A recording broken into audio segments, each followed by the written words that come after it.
Daylight come and me want go home. Otho, are you doing Work this? all night and a drink a rum. Daylight come and me want go home. Stack banana till the morning come. Daylight come and me want go home. So Beetlejuice Beetlejuice tells the continuing story of Lydia Deetz as an adult. Still haunted by her past memories of the mischievous demon, she must work with him again in order to save her rebellious daughter. Hey everybody, how's it going? It's me, Devin Hollister. I'm back. It's time to talk about Beetlejuice Beetlejuice. I just saw this last Friday night and I'm ready to talk about it. I love the original. I am a huge fan of Tim Burton movies.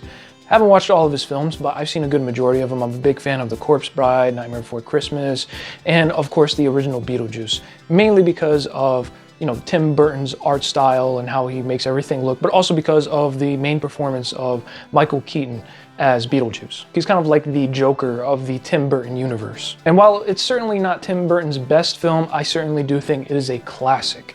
And now we finally have a sequel to this classic film.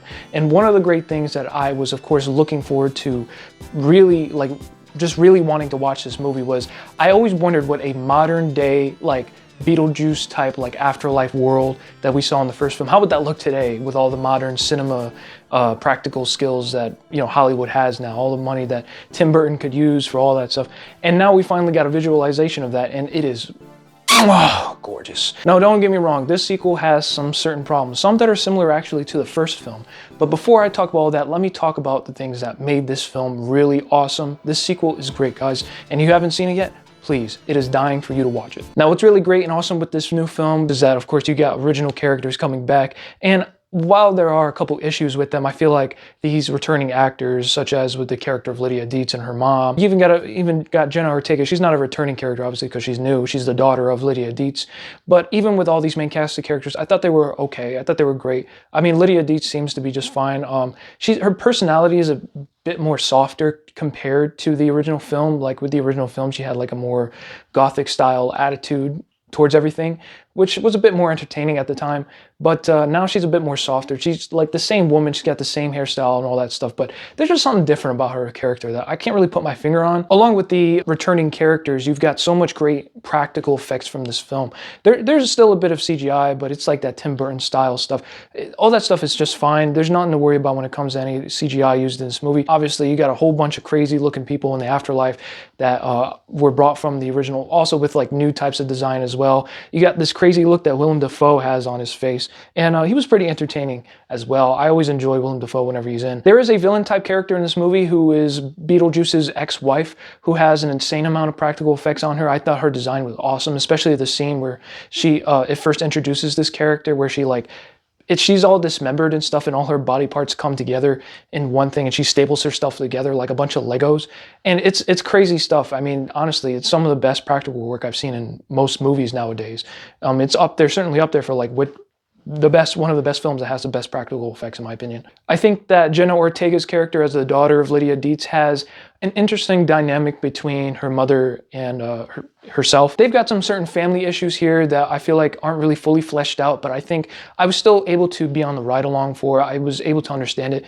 There's a certain part with Jenna Ortega's character where she meets this boy, and there's a very nice twist towards that. And by far, of course, we have, you know, the characters, the practical effects being the best. By far, the best thing about this film, obviously, is the man himself, Michael Keaton as Beetlejuice, returning once again. Long-distance relationships can be difficult, especially when one of you is dead and the other's ignoring it for 30 years. But Lydia and I, we have a definite psychic connection. And I'll tell you something, she definitely saw me that last time. I felt a little tingle. How do I know that you're going to keep your word? I swear on my dead mother's days. It felt like he just left off the set of Beetlejuice 1 and just went right into the sequel.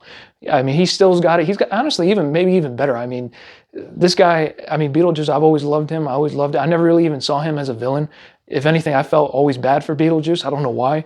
But I think Beetlejuice is awesome. I was really glad to see this guy again. And for the amount of time that we did get him in this film, Michael Keaton kills it again, man. Probably one of the best performances of this year. And now we got a few things to talk about this film that really kind of got me disappointed walking out the theater.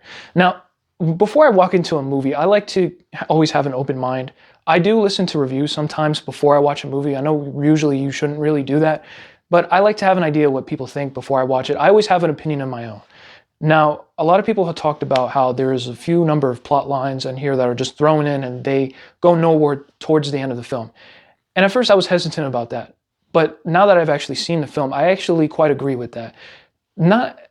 I think that mostly everything does come back around and fully finish towards the end of the film.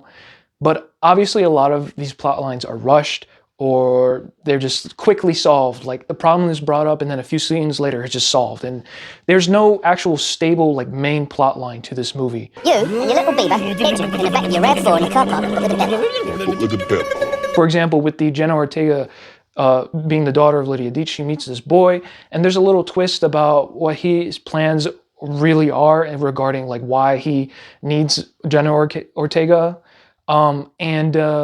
It kind of gets, they build it up towards in the beginning of the movie, but it's not like fully fleshed out, and they end it like a few scenes later with them. A lot of stuff like that. You got stuff even going on with Beetlejuice where he has this ex-wife that's chasing after him for some reason. They don't go into why. She's just chasing after him.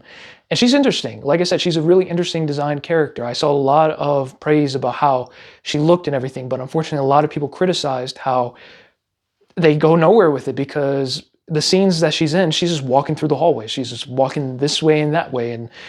And by the time she meets Beetlejuice, it's over like in a couple minutes. It's gone. It's done. So there we go with that. And there's obviously more and more examples I can keep going into, but the main idea is that, yes, people are right. There are quite a couple plot lines that aren't fully fleshed out or just solved way too quickly.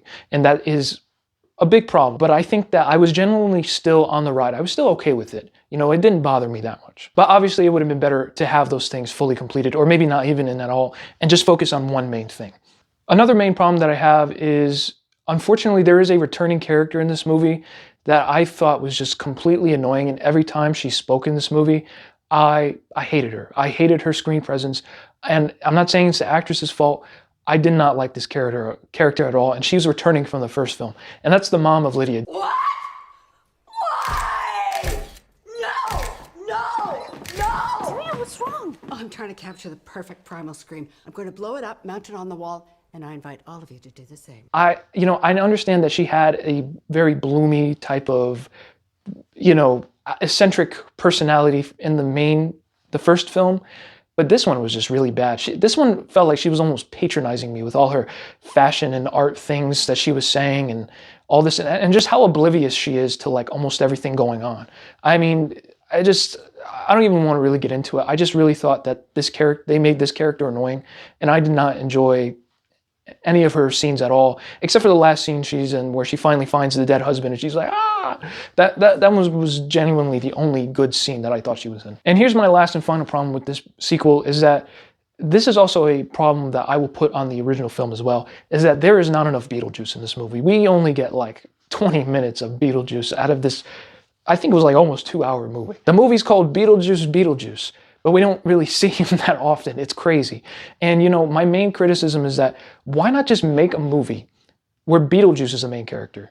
I understand he has like a villainous role. I understand that, he's there because Lydia Deetz and all that, blah, blah, blah, blah.